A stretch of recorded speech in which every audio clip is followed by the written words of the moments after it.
The table saw screamed at 11 p.m. on a Thursday, and I didn't hear her coming. I was feeding a plank of reclaimed white oak through the blade, 48 inches, quarter, sawn. The kind of cut that demands both hands steady and your full attention. When the light in my garage shifted, a shadow filled the doorway. I killed the saw and pushed my safety glasses up into my hair. Sawdust settling around me, like the world's least glamorous snowfall. Wren Calloway stood at the edge of my workshop in bare feet and a silk robe the color of storm clouds, holding a glass of red wine like a scepter. Unit 4B. The woman who'd moved into the brownstone next to mine 7 weeks ago and had spoken exactly 12 words to me. I'd counted. "It's almost midnight," she said, not like a complaint. More like she was noting a variable in an equation she hadn't finished solving. "Sorry about the noise." I set the oak plank down and dusted my forearms, sawdust and sweat mixing into a paste along the veins of my hands. Custom dining table. Client needs delivery by Friday. She didn't step inside. She leaned against the doorframe and studied the half-finished table the way I'd seen structural engineers study load-bearing walls, with both respect and calculation. Her eyes moved across the dovetail joints, the hand-planed surface, the walnut inlay I'd been fitting for 2 days. "You're really good with your hands," she said. My pulse kicked once. Hard. You have no idea. The silence stretched between us 3 seconds, 5, and something shifted in her expression. Not a smile, exactly. More like a door cracking open an inch before the deadbolt caught. "I'm Wren," she said, as if I didn't already know. As if I hadn't watched her leave for work every morning at 6:45 in heels that could puncture concrete and blazers cut, so sharp they should have required a permit. As if the entire block didn't know that Wren Calloway was the youngest principal architect at Calloway. Len Design, the firm reshaping half the Brooklyn waterfront. "Caleb." I wiped my hand on my jeans and extended it. She looked at it, sawdust and all, and shook it without hesitation. Her grip was firm. Her skin was cool from the wine glass, and her fingers lingered 1 beat longer than a handshake requires. "I have a problem," she said, and the way she said it, clinical, precise, already analyzing, told me this wasn't about the noise at all. "Okay. The built-in shelving in my living room is pulling away from the wall. The contractor who installed it used drywall anchors instead of finding the studs. I have 400 pounds of architecture books that are about to become a structural liability." I almost laughed. Almost. Drywall anchors for built-ins. "That's criminal." That's what I said. She took a sip of wine, the glass catching amber light from my workshop lamp. "I can design a 60-story tower that'll withstand a Category 4 hurricane, but apparently I can't hire someone competent to install shelving. I can take a look tomorrow morning. I leave for work at 6:45. I know." The words were out before I could catch them. Her eyebrow lifted exactly 1/4 of an inch. "Saturday." "Then," she said, and turned and walked across the damp grass between our buildings, wine glass still in hand, robe catching the October wind. She didn't look back. Her name hung in the quiet of my garage like a stone dropped in deep water. I stood there for a long time, sawdust coating my boots, the smell of cut oak thick in the cold air. My hand still warm where hers had touched it. I didn't pick up the saw again. Saturday came with the kind of cold, bright morning that makes Brooklyn look like it's trying to be a postcard. I rang her bell at 8 a.m. with my tool bag and a coffee. Black, because I didn't know how she took it and guessed. She opened the door in faded jeans and a cream sweater with the sleeves pushed past her elbows. No heels. No blazer armor. Her hair was down dark, almost black, curling at her shoulders, and reading glasses sat perched on her head like they'd been forgotten there.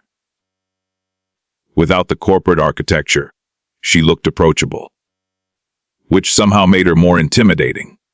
"You brought coffee." She took the cup, sniffed it. Black. Bold assumption. Seemed right. "It is." She stepped aside. "The shelving's in the living room. Try not to judge the rest of the place." Her brownstone was immaculate. Not in the sterile way of someone who hired a decorator, but in the considered way of a person who understood that every object occupies space and space has meaning. Clean lines. A single ink drawing above the fireplace, bridge suspension cables rendered in a hand I somehow knew wasn't hers. Books everywhere, organized by some system I couldn't crack in a glance. The whole place smelled like bergamot and old paper, the kind of scent that gets into your lungs and stays. Then I saw the shelving. "Jesus," I muttered, kneeling beside the wall. The whole unit floor, to ceiling, maybe 12 feet wide, was listing forward like a drunk leaning into a bar. I pulled out a stud finder and ran it along the plaster. He didn't hit a single stud. Not one. "This thing's hanging on by drywall and prayers. Can you fix it?" "I can rebuild it. Properly. But it'll take more than a Saturday." She studied me the way she'd studied the table in my garage. Calculating load, assessing structure, measuring risk. "How much?" "Cost of materials. Oak to match what you've got. Maybe 350 till. And your labor." Consider it a neighborly gesture. Her jaw tightened just barely, but I caught it. "I don't accept favors." "It's not a favor. It's professional pride. Whoever did this committed carpentry malpractice, and I can't sleep 14 feet away knowing those shelves are going to collapse on you at 3 a.m. Something flickered behind her eyes. Amusement, maybe. Or the recognition of someone who speaks the same language of craft and consequence. "Fine," she said, "but I'm feeding you." Deal. I started demolition that afternoon. She sat at her kitchen island with her laptop open, drafting plans for a performing arts center, while I pulled apart the old shelving with a pry bar and a quiet fury at whoever had built it. We didn't talk much. Didn't need to. There was something easy about the silence between us, the soft tap of her keyboard, the groan of nails pulling free from bad anchors, the distant hum of her refrigerator.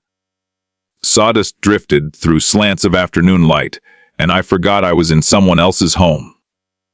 By late afternoon, I'd pulled the old unit completely and mapped every stud in the wall. I was marking measurements in pencil on the exposed drywall when she appeared beside me with a plate of pasta and a cold beer. "You haven't eaten in 6 hours," she said. "I lose track when I'm working." I noticed. She set the plate on my toolbox, a move that should have bothered me but didn't. "Eat. The wall will still be there." I ate sitting on her floor with my back against the stripped wall, and she sat across from me on the arm of her couch, wine glass in hand. That was when I noticed the framed photo on the mantel. Wren, younger, standing beside a woman with the same dark hair and the same sharp jaw, both of them laughing with their whole bodies. "Your mom?" I asked. Her fingers tightened on the glass. She passed 18 months ago. Early onset Alzheimer's. She paused, took a breath that cost her something. She was an architect too. Designed libraries. By the end, she couldn't remember what a door was for. The silence that followed wasn't empty. It was the kind of quiet that holds weight. Like the space between two load-bearing walls where the whole structure depends on what you don't see. "Mine was a carpenter," I said, and the words came out before I'd decided to offer them. "Taught me everything I know. Died when I was 23. Heart attack in his workshop. I found him by the table saw. She didn't say she was sorry. She didn't fill the moment with noise. She just looked at me with those gray-green eyes. And for the first time, I felt like someone had seen the thing I kept hidden behind the sawdust and the calloused hands in the late-night work sessions that were really just a way of not being alone. "That's why you work at midnight," she said. "Not a question." "Yeah."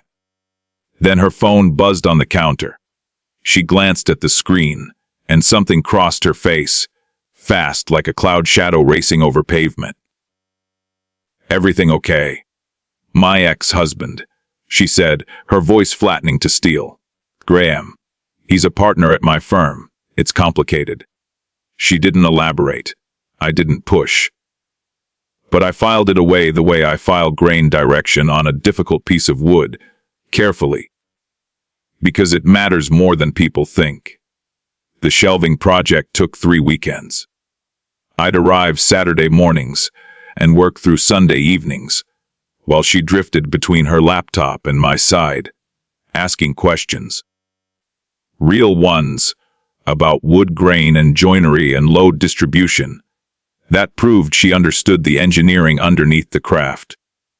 "You're essentially doing what I do," she said one Sunday, watching me fit a mortise and tenon joint, her chin resting on her hand, just at a different scale. "Smaller budget, too," she laughed. Actually laughed, warm and sudden and completely unguarded. A sound that filled her living room like sunlight hitting a window you forgot was there. I nearly dropped the chisel. By the second weekend, she was helping. Not hovering, helping. Holding boards while I marked measurements. Sanding edges with the kind of patience that most people don't have. Her hands were careful, precise, an architect's hands. At one point she reached past me to grab the square off my tool belt, and our forearms crossed, her skin sliding against mine, and neither of us pulled back for exactly 2 seconds too long. I could smell her, bergamot and something warmer, like vanilla hiding beneath it, and my hands went still on the wood. That Sunday, the October chill crept through her open windows. I looked over and saw her shivering in her thin sweater, hugging herself while she sanded a shelf edge. Here, I pulled off my flannel, faded red, soft from 100 washes, and held it out. She looked at it. Looked at me. Then she took it and pulled it on, rolling the sleeves 3 times because they swallowed her hands. It hung past her hips. She smelled like bergamot and sawdust now, a combination that did something devastating to the center of my chest. "This is obscenely comfortable," she said, running her palm down the worn fabric. "Keep it." "I might." She did.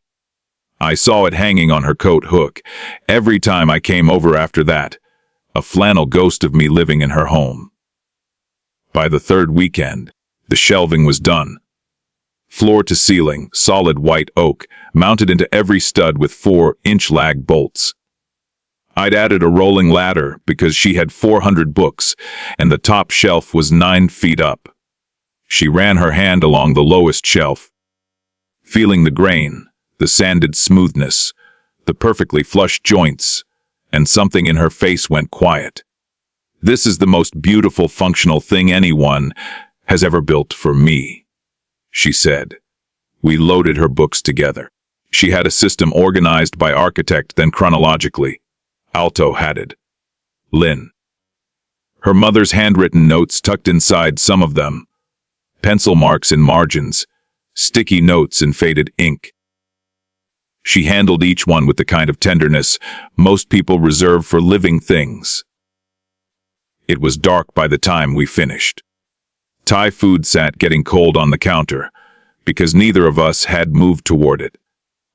We stood in her living room, the shelves full, the ladder in position, and she was looking at the wall like I'd built something larger than furniture.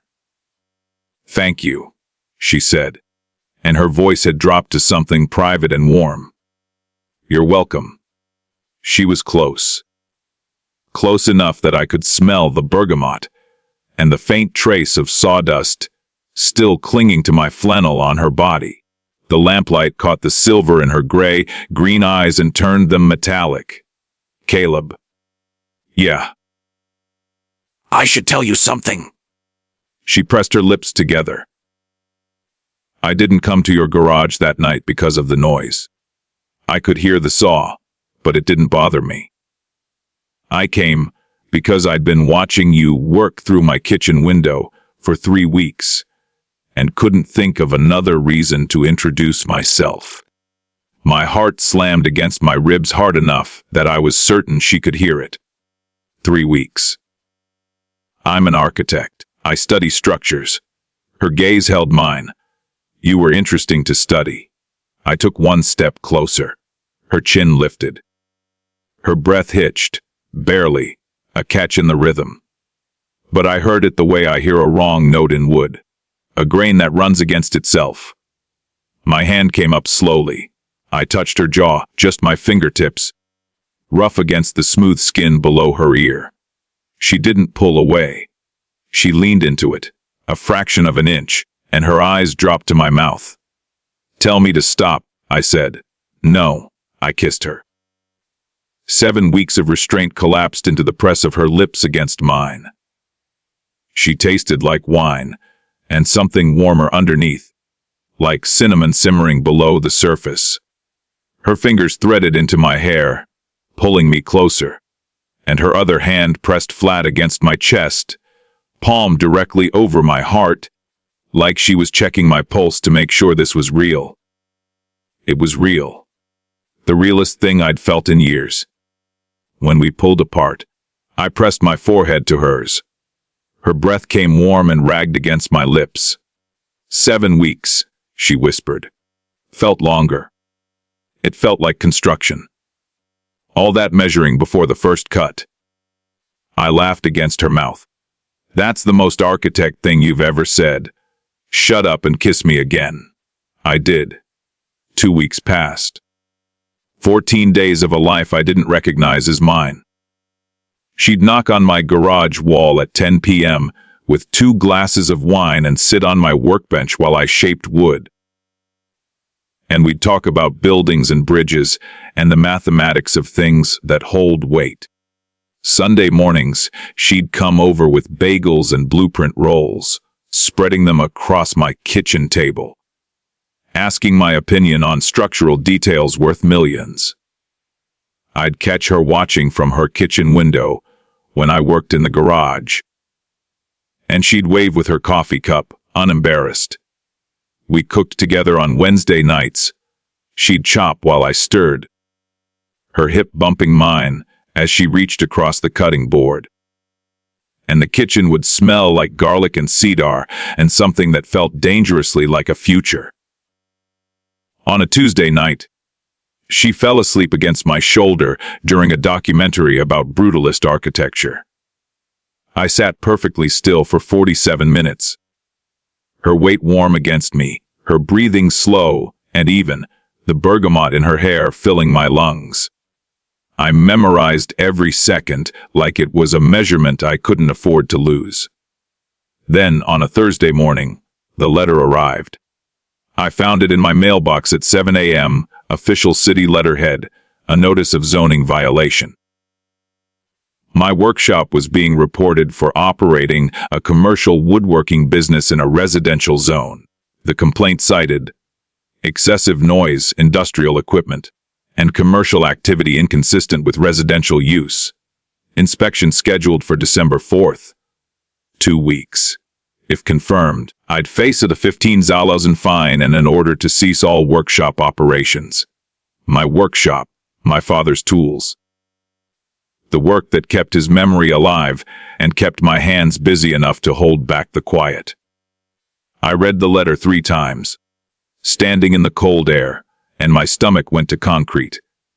The complaint was anonymous, but it wasn't a mystery. 2 months earlier, a man named Graham Lind had knocked on my door, tall, polished, wearing a 3 Salzen coat and a smile that assumed the answer was already yes. He'd offered me $340,000 for my brownstone, nearly $200,000 below market value, and told me I might want to reconsider when I said no. I hadn't connected the name until Wren mentioned her ex-husband, Graham Lend, partner at her firm. The man who'd stood on my porch and tried to buy my home for pennies. I was still holding the letter when Wren came down her front steps at 60:45, heels clicking on the frozen stoop, blazer sharp enough to cut glass. She saw my face and stopped mid-stride. What happened? I handed her the letter. She read it in 4 seconds. I watched her eyes move, and her expression went from neutral to something I'd only seen in people who were about to go to war. "That son of a bitch," she said softly. "Graham." She looked at me. The silver in her eyes had gone cold as January steel. "Has been acquiring properties on this block through a shell company. I found out 3 weeks ago. That's part of why we divorced. I discovered he was using the firm's name to pressure homeowners into selling below value. I reported it internally. The partners buried it. And now he's coming after my shop. He's coming after you because you told him no, and probably because he knows about us." The word "wisses" landed between us like a beam settling into place. For a moment, just one, something sharp and defensive reared up in my chest. The voice that said, "This is what you get for letting someone in." "Don't," she said, as if she'd heard it. "Don't you dare pull back from me. I'm not going to let him use you to..." "He's not using me. He's underestimating me." She folded the letter precisely in half. "There is a significant difference. I need you to trust me. Can you do that?" I looked at her standing on the sidewalk in her heels, and her armor, and her absolute certainty. And I made the choice the way you make a cut in wood, once, clean, irreversible. "Yeah, I trust you." "Good. Because I've been building a case against Graham Lend for 6 months. And he just handed me the last piece I needed." What followed was 10 days of the most precise, methodical demolition I've ever witnessed. And I've torn down walls for a living. Wren worked nights at my kitchen table with her laptop, 3 legal pads, and a concentration so intense I was afraid to brew coffee too loudly. She pulled property records showing Graham's shell company. Linden Capital, barely disguising the name, had acquired 6 properties on our block in 24 months, all below market value. She had time-stamped emails from 8 months ago, documenting her internal report to the firm's ethics board, which had been received and filed, meaning buried. She had a highlighted copy of the zoning code, proving my workshop fell within the residential exception for artisan craft, use under Section 7(4), a provision allowing small-scale handcraft operations provided they met noise and hours thresholds. She wasn't scrambling. She was hunting. "You documented my workshop hours?" I asked, watching her cross-reference a spreadsheet. She didn't look up. "I documented everything about you from the day I moved in. I'm an architect. We measure." "That's either flattering or terrifying." "It's both. Hand me that highlighter." While she built the legal architecture, I did what I know how to do. I installed a decibel monitoring app that logged sound levels with timestamps. I gathered signed statements from 4 neighbors confirming my work had never been disruptive. I photographed every tool with date stamps, showing artisan-grade equipment, not industrial. I pulled my sole proprietor business license proving full compliance. On the 8th night, she looked up from her laptop, rubbed her eyes under her reading glasses, and said, "I filed a complaint with the State Real Estate Ethics Division about Graham's acquisition practices. And I have a meeting Monday with the firm's managing partners. I'm presenting everything. You're going after your own firm. I'm going after the man hiding behind my firm. She closed her laptop with the kind of control that made grown men reconsider their life choices. I didn't become the youngest principal architect at a top 15 firm by being afraid of men who think they're smarter than me. She stood, walked to me, and put her hands on my chest. Her reading glasses were slightly crooked. Her hair was in a messy knot. She was wearing my flannel over her pajamas, and she had never been more beautiful. The inspection is December 4th. Tuesday, 8 a.m., she said. We walk in together. Tuesday morning came with a hard frost that made the sidewalks glitter like crushed glass. The city inspector arrived at 8:07. A stocky woman with a clipboard and the permanently neutral expression of someone who'd seen every possible violation the city had to offer. Her name tag read DPYINSP2R Okavar. Graham Lend was already there. He stood on the sidewalk in that same $3,000 coat, arms crossed, smiling the way people smile when they've already written the ending. Beside him, an attorney in a gray suit who looked like he billed by the syllable. Mr. Mercer, Graham said, nodding with practiced warmth. Unfortunate business. I didn't answer. Wren was coming up the sidewalk behind me, and the sound of her heels on frozen concrete was the most deliberate percussion I'd ever heard. Graham's smile dropped exactly 1 degree when he saw her. Wren. Graham. She didn't stop walking. She walked past him, directly to Inspector Okafor, and extended her hand. Wren Calloway, principal architect, licensed in the state of New York. I'm Mr. Mercer's neighbor, and I have documentation relevant to this complaint. The inspection proceeded methodically. Okafor measured the workshop 380 square feet. Checked equipment, ventilation, the electrical panel. Made notes in handwriting so small I couldn't read it from 3 feet away. Graham's attorney tried to highlight the table saw. The bandsaw, the planer, clearly commercial-grade equipment. If I may, Wren said, and her voice was so calm it could have leveled concrete. She reached into her leather portfolio and handed Inspector Okafor a manila folder. Inside Section 7, 4 of the zoning code, annotated, my business license. Decibel logs showing my loudest operation peaked at 82 decibels, 3 below the residential threshold. Neighbor statements. Dated photographs of every tool. Mr.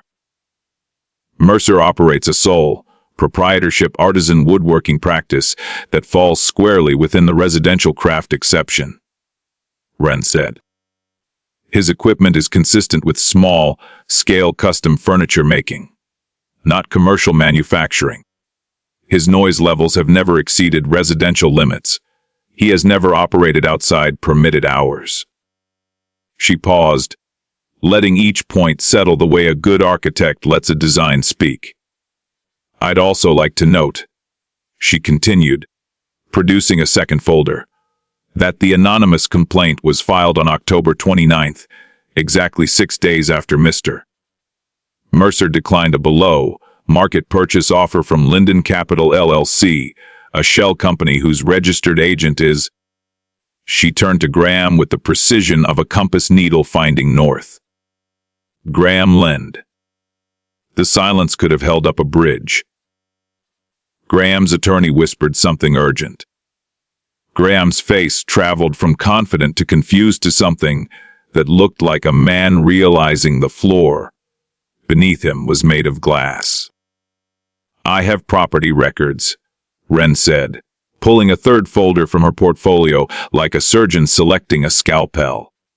Showing Linden Capital has acquired 6 residential properties on this block in 24 months, all below market value. She handed each page to Okafor with steady hands.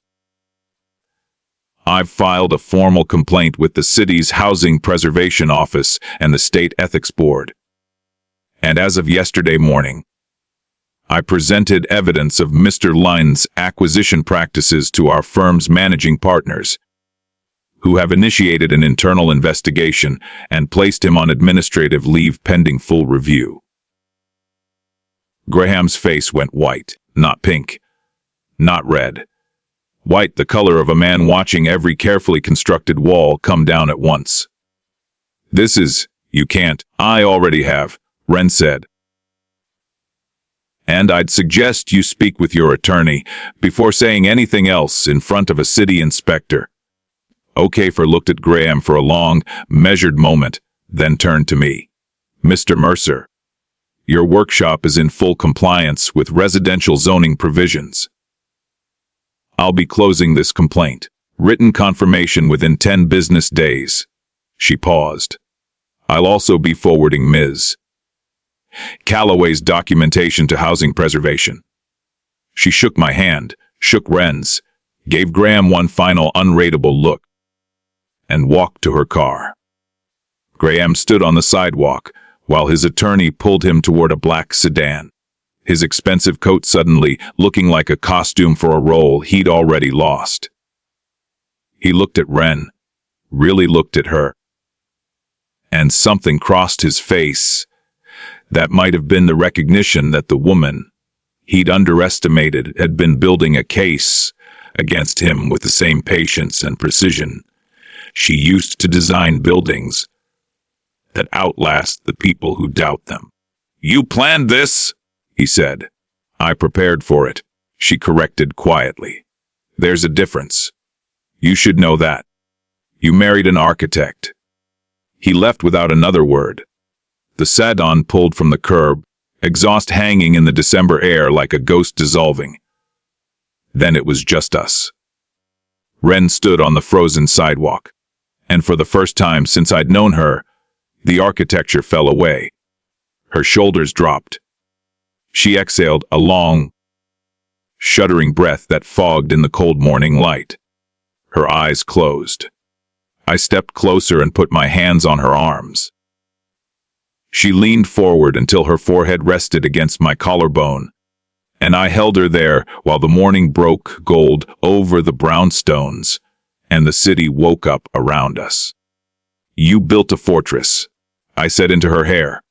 It's a deterrent, she murmured against my chest. Fortresses are for defense. That was strategic demolition. I laughed softly. You're terrifying. Thank you. When she finally pulled back, she reached into her coat pocket and pulled out something small and silver. A key. She held it between her thumb and forefinger, catching the light.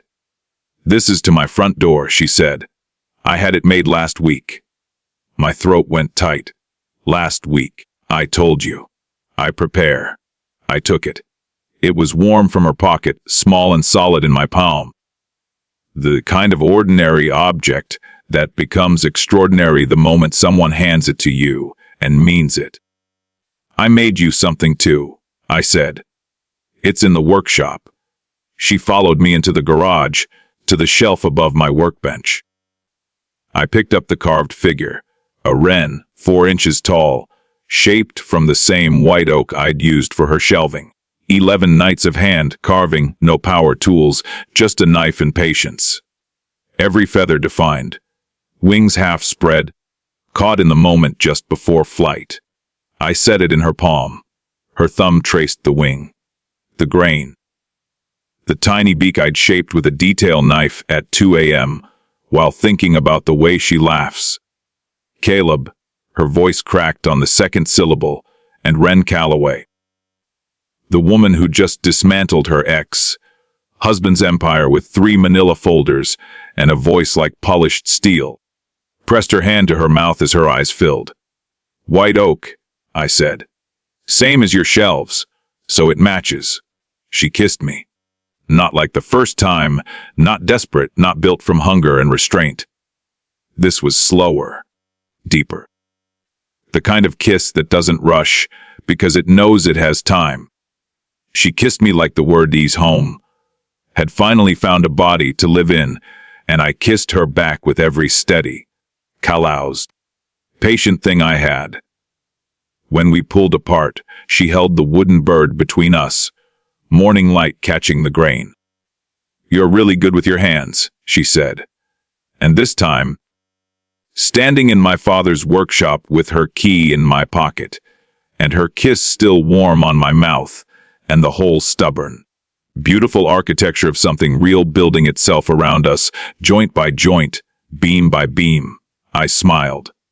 You have no idea. The frost was already melting on the sidewalk outside. Somewhere a few blocks over, the city hummed and hammered and built itself into another day.